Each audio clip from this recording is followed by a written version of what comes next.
শ্রীশ্রীমাদ আমাদের গোপেন্দ্র কৃষ্ণ মহারাজ ব্রজধাম, সে ব্রজধাম ছেড়ে মহাপ্রভু গেলেন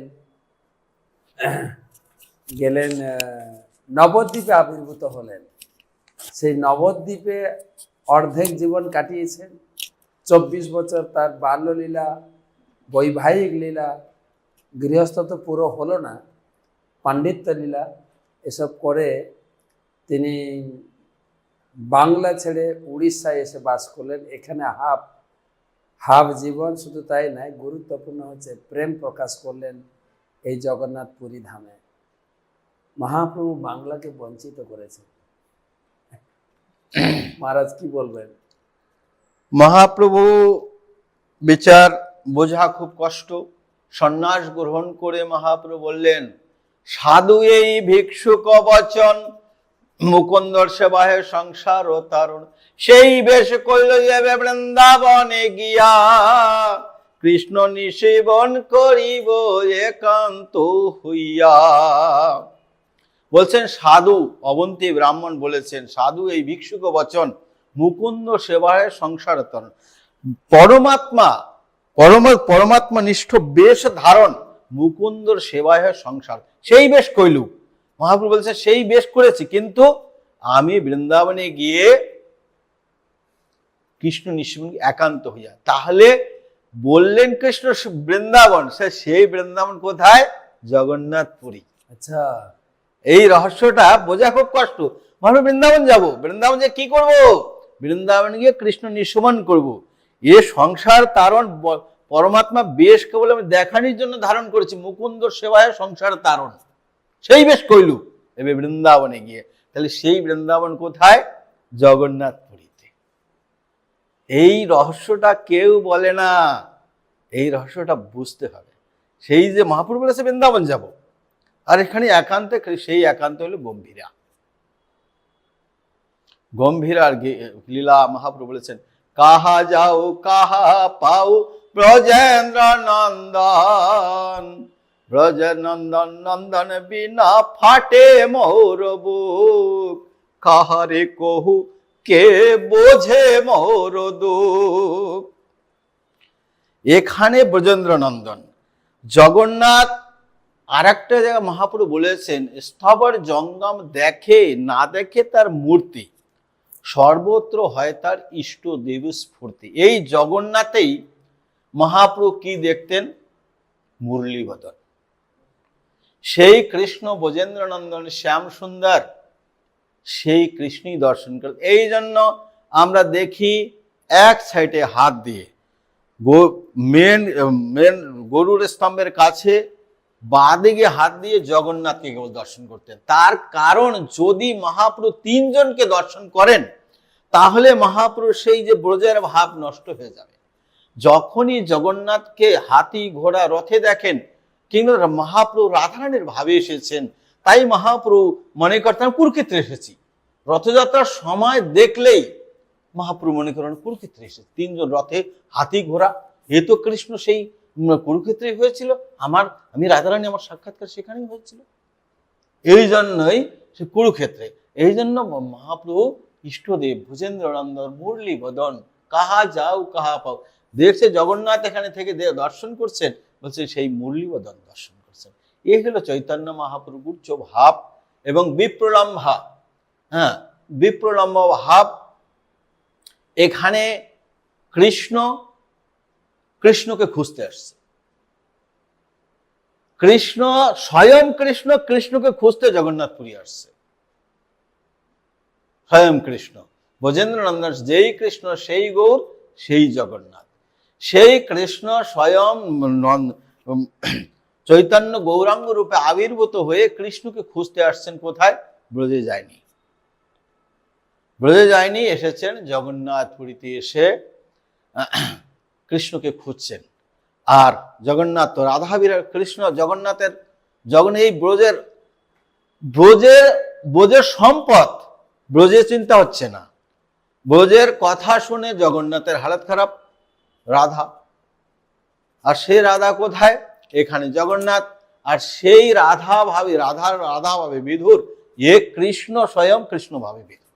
দুই মহামিলনের ক্ষেত্র, মহাভাব বিপ্রলম্ব ভাব, সেই ভাব আস্বাদন করতে মহাপ্রভু বৃন্দাবন ভাবিত, রাধা ভাবে ভাবিত হয়েও এই জগন্নাথ পুরীতে এসে 18 বৎসর বৃন্দাবন হইতে যাবে নীলাচলে আইলা, 18 বৎসর তাহাবাস কাহা নাহি গেলাম, সেই মোর কালানিধি প্রাণ রক্ষা মহা ঔষধি, সেই মোর সর্বসুহিতম, নাহি কৃষ্ণ প্রেম ধন, দরিদ্র মোর জীবন, বৃথা মোর দেহ ইন্দ্রিয় সব। যে যত ফিলোসফি, যত দর্শন, যত আজ পর্যন্ত যা লিখিয়েছেন, সবচেয়ে তার চরম দর্শন ভাগবত। স্বয়ং ভগবান এসে কৃষ্ণের জন্য কিভাবে ক্রন্দন করা উচিত, কৃষ্ণের বিরহ কি, সেই জগন্নাথ পুরীতে এসে সেই শিক্ষা স্বয়ং কৃষ্ণ আমাদের প্রদান করে। সেই স্বয়ং কৃষ্ণ ভক্ত হয়ে সেই কালানিধি রাধারানীর ভাবে নিজেকে বলছে, সেই মোর কালানিধি কোথায়, প্রাণ রক্ষার মহা ঔষধি না, মহা ঔষধি, সেই মোর সর্বসুখ, দেহ জিয়ে তাহা বিনে ধিক সেই জীবনে প্রাণ কীট করায় ধারণ। এই সমস্ত ভাব এই গম্ভীরায় বসে জগন্নাথের কাছে এসে মহাপ্রভু আস্বাদন করছে। তাহলে চরম স্থিতি, চরম গতি, আর এই ট্রেনিংটা কে নিয়েছে? হ্যাঁ, আমাদের চৈতন্য মহাপ্রভু। আমাদের সম্প্রদায় এমন সম্প্রদায় যেখানে ভক্ত ভাবে এসে কৃষ্ণ শিক্ষা দিয়েছে যে এইভাবে ভক্তি করো। আমাদের আবার মন আমাদের বিচলিত হয়ে যায়, এখানে যাবো সেখানে যাবো, বাবা কোথায় যাচ্ছ, এমন কি কোথায় পাবা যে ভক্তিটা কি করে করতে হবে, সে কৃষ্ণ নিজের ভক্তি নিজে শিখিয়ে দিয়েছেন।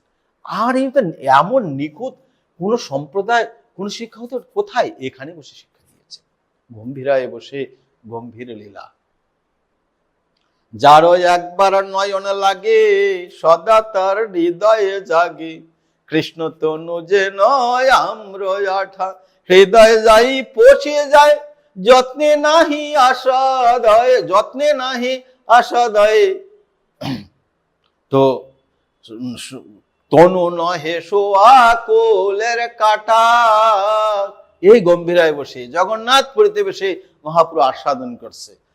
রাধারানীর ভাবে কৃষ্ণের সম্বন্ধে বর্ণনা করেছে যে যার একবার নয়ন লাগে, একবার যদি কেউ নয়ন লেগে যায়, সদা তার হৃদয়ে জাগে, কৃষ্ণ তনু যেন আম্র আঠা, হৃদয়ে যাই পশি যায়, যত্নে নাহি বাহির হয়, তনু নহে সোয়া কুলের গাঠা। এই যে মহত্ব, কমসে কম এই চৈতন্য চরিতামৃত অন্তলীলা 13-14 অধ্যায় থেকে 20 অধ্যায় যে গম্ভীর লীলা যে মহাপ্রভু আস্বাদন করেছে, তার তো আমরা কাছেও পৌঁছাতে পারি না। এই হলো ভক্তের স্থিতি।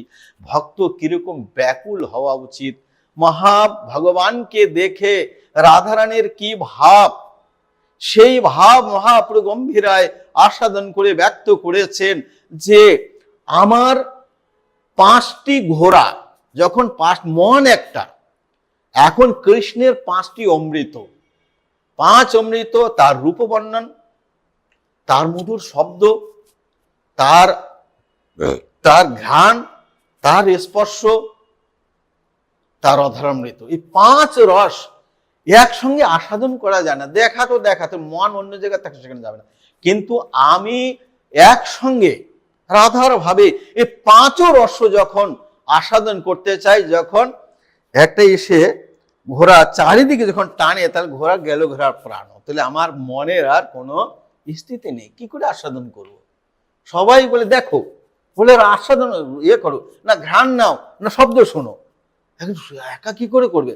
আমার আর সেইভাবে সেই ভগবান শ্রীকৃষ্ণ রাধারানীর ভাব হয়ে এইভাবে আস্বাদন করে জীবকে শিক্ষা দিয়েছে। এইভাবে শিক্ষা দিয়ে আমাদের গৌরীর যে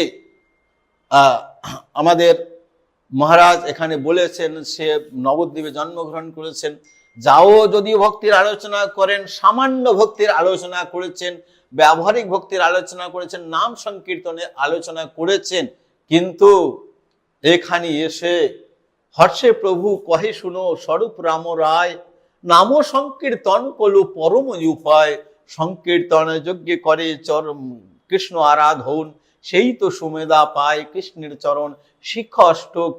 দুই অন্তিম সময় মহাপ্রভু দুই বন্ধুকে গলে ধরে রাত ভরে জাগরণ করে এক একটি শ্লোক পড়ে সেই শ্লোককে মহাপ্রভু এই গম্ভীরে আস্বাদন করেছেন। তাহলে গৌরিয়ার মুকুটমণি, গৌরিয়ার চূড়ামণি, আমাদের চরম স্থান সেই জগন্নাথ পুরী হলো, যে আমার পরম আরাধ্য, পরম শ্রেষ্ঠ, পরম শিক্ষক।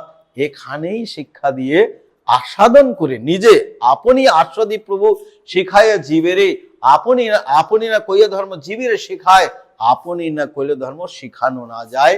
এই তো সিদ্ধান্ত গীতা ভাগবতে গায়। এইভাবে আচরণ করে আমাদের শিক্ষা দিয়েছে। জয় মহাপ্রভুর 18 বছর এখানে থাকার রহস্য, মহাপ্রভু সন্ন্যাস গ্রহণ করে বৃন্দাবন যেতে চাইছিলেন, কিন্তু উদ্ঘাটন করলেন এটাই হচ্ছে সেই বৃন্দাবন। মহাপ্রভু সেই বৃন্দাবনে এবং থাকতেনও বৃন্দাবনের ভাবে, এবং বলছেন কৃষ্ণ এসেছেন কৃষ্ণকে খুঁজতে, বিরহ ভাবের সেবা। কৃষ্ণ চৈতন্য মহাপ্রভুরূপে বলছেন মোর মন বৃন্দাবন, তিনি বৃন্দাবনেই থাকতেন। সেই সমুদ্রে স্নান, তিনি যমুনা ভেবে স্নান করতেন। আর সেই চটক পর্বত দেখে তার গিরি গোবর্ধন স্মৃতি এবং গোপীনাথের উদ্ধার, অনেক অনেক কথা